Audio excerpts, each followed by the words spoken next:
ये कहानी विक्रम और बेताल के बारे में है, जिसका शीर्षक है ब्राह्मण बालक। पिछली कहानी में हमने सुना कि राजा विक्रमादित्य के जवाब देने के बाद बेताल वापस पेड़ पर जाकर उल्टा लटक गया और एक बार फिर राजा विक्रमादित्य बेताल के पीछे घने जंगल की ओर दौड़े और बेताल को पेड़ से उतारकर अपने कंधे पर लाद कर आगे बढ़ने लगे। एक बार फिर बेताल ने राजा को एक नई कहानी सुनाना शुरू की।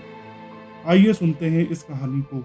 बहुत समय पहले की बात है, जब चंद्रपुर नगर में राजा जयचंद्र का राज हुआ करता था। उसी राज्य में एक ब्राह्मण रहता था जिसका नाम कृष्णदेव था। उसका एक बेटा था जिसका नाम गोविंद था। वो दिन रात बस जुआ खेलता था। जुए में वह पिता के कमाए सारे पैसे हार जाता था। उसकी दो बहनें भी थीं, लेकिन उसे उनका भी ख्याल नहीं रहता था। वो बस दिन रात जुआ खेलने में व्यस्त रहता था। अपने बेटे का ऐसा हाल देखकर ब्राह्मण बड़ा परेशान रहता था। एक दिन कृष्णदेव ने सोचा, मैं जो भी कमाता हूँ उसे यह जुए में उड़ा देता है। यही सोचकर उसने अपने बेटे गोविंद को घर से निकाल दिया। घर से निकलने के बाद वह दूसरे राज्य पहुंच गया। वहां वह भूखा प्यासा घूमता रहा। ना तो उसे कोई काम मिला और ना ही कुछ खाने के लिए। ऐसा होते होते वह कमजोर पड़ने लगा और एक दिन वो बेहोश हो गया। पास से ही गुजर रहे एक सिद्ध योगी ने उसे देखा और वो उसे अपने साथ गुफा में ले आए। होश में आने के बाद योगी ने लड़के से पूछा, क्या खाओगे? ब्राह्मण पुत्र कहता है, आप योगी हैं, आपके पास जो होगा आप वही खिला पाएंगे, और मैं जो खाना चाहता हूँ शायद वो आपके पास ना हो।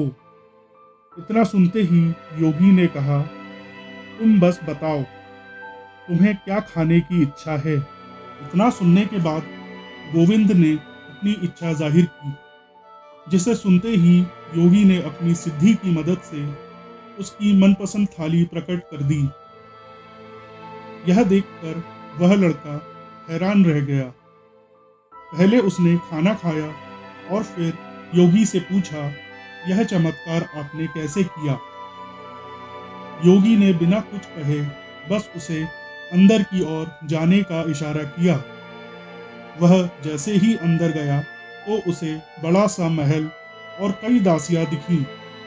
सब ने उसकी अच्छे से सेवा की और वह आराम से सो गया। सोकर उठने के बाद उसने योगी से दोबारा वही प्रश्न किया। योगी ने कहा, इससे तुम्हें क्या करना है?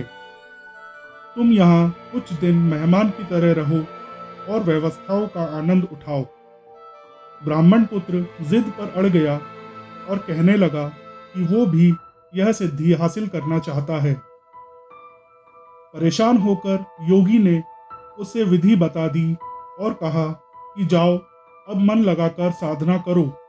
कुछ समय बाद वह साधना पूरी करके लौट आता है। फिर योगी कहता है, तुम सब कुछ बहुत सही तरीके से कर रहे हो, मगर यह पहला पड़ाव था जिसे तुमने पार किया है। अब तुम्हें दूसरे पड़ाव की ओर बढ़ना होगा। गोविंद ने कहा, मैं ऐसा ही करूंगा, लेकिन दूसरा पड़ाव शुरू करने से पहले मैं एक बार अपने घर जाना चाहता हूँ। योगी ने कहा, जाओ, जरूर जाओ। जाने से पहले ब्राह्मण पुत्र ने योगी से अपने परिवार के लिए तोहफों की मांग की। योगी ने अपनी सिद्धि से उसे खूब सारे तोहफे दे दिए। इसके बाद उसने धन की मांग की। योगी ने अपनी विद्या के दम पर उसे खूब सारा धन भी दे दिया। उसके बाद उसने अपने लिए अच्छे कपड़ों की मांग की। योगी ने उसे वो भी दे दिए। सब कुछ लेकर वह अपने घर पहुंचा तो उसके परिवार के सभी लोग गोविंद को देखकर दंग रह गए। साथ लाए तोहफे और धन को देखकर उसके ब्राह्मण पिता ने पूछा, बेटा, कहीं तुमने कोई चोरी तो नहीं की है ना? गोविंद ने बड़े गर्व से कहा, पिताजी, मुझे कुछ ऐसा प्राप्त हो गया है जिसकी मदद से अब मैं सबकी हर इच्छा पूरी कर सकता हूँ। उसके पिता ने गोविंद को संभल कर रहने और अहंकार ना करने की सलाह दी। कुछ दिन घर में बिताने के बाद गोविंद दोबारा योगी के पास लौट आया। लौटने के बाद उसने दोबारा से साधना शुरू की। बड़ी लगन से वह ध्यान करने लगा। समय के साथ साथ ब्राह्मण पुत्र ने दूसरा पड़ाव भी पूरा कर लिया। पड़ाव पूरा होने के बाद उसे भी वह विद्या हासिल हो गई। विद्या हासिल करने के बाद वो जैसे ही योगी के पास पहुंचा तो योगी बहुत प्रसन्न हुआ। उसने गोविंद से कहा, तुमने अब पूर्ण विद्या हासिल कर ली है। आज तुम मुझे कुछ भोजन खिलाओ, मुझे भूख लगी है। यह सुनते ही ब्राह्मण पुत्र बेहद खुश हुआ और सिद्धि की मदद से मनचाहा भोजन हासिल करने के लिए मन में मंत्र पढ़ने लगा। काफी देर हो गई लेकिन भोजन सामने नहीं आया।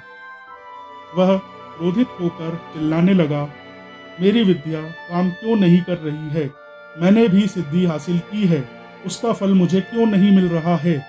इतनी कहानी सुनाते ही बेताल चुप हो गया और राजा विक्रम से पूछने लगा, बताओ, इतने मन से पूरी विद्या करने के बाद भी उसे सिद्धि हासिल क्यों नहीं हो पाई? राजा विक्रमादित्य ने कहा, बेताल, सबसे पहला कारण तो यह है कि वह विद्या हासिल करने से पहले ही घर चला गया। दूसरा कि वह विद्या लालच की वजह से हासिल करना चाहता था। लालच के चलते की गई चीजों का फल कभी प्राप्त नहीं होता है। सिद्धि हासिल करने के लिए व्यक्ति को साफ मन से कर्म करना पड़ता है। इस कहानी से हमें यह सीखने को मिलता है कि हमें कभी भी किसी भी तरह की विद्या हासिल करने का निर्णय लालच से नहीं लेना चाहिए, क्योंकि ऐसा करने से हमारे अंदर अहंकार की भावना बढ़ सकती है और ज़रूरत पड़ने के समय वो विद्या काम नहीं आती है। हमें हमेशा ही सीखने की तत्परता और संज्ञान का प्रशंसनीय भाव रखना चाहिए, क्योंकि यह हमें अगले स्तर की ओर ले जाता है। कहानी समाप्त। धन्यवाद।